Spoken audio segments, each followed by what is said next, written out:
វាងសាទុកមាសប្រវែង4គីឡូម៉ែត្រនេះចេញចាប់ពីផ្លូវកាយទៅហើយសម្ដៅតាមផ្លូវវាងភ្នំទុកមាស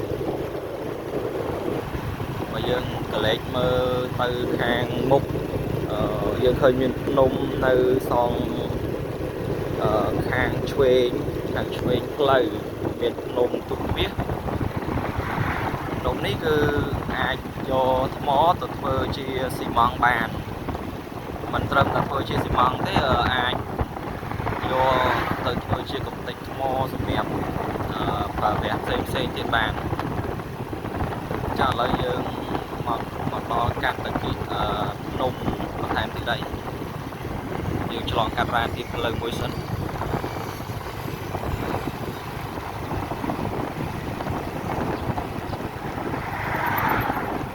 ឡូវនេះយើងងាកមកមើលខាងឆ្វេងដៃគឺឃើញភ្នំនៅគៀកជាមួយនឹងផ្លូវហើយ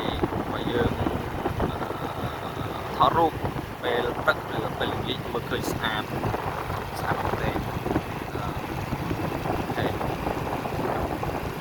ញ្ចឹងទីតាំងនេះគឺនៅផ្លូវវាងផ្សារទុកមាសនៅកែងជាមួយនឹងផ្លូវទុកជា500ម៉ែត្រទេអញ្ចឹងបងប្អូនអាចមកថតរូបលេងបាននៅទីនេះអរគុណ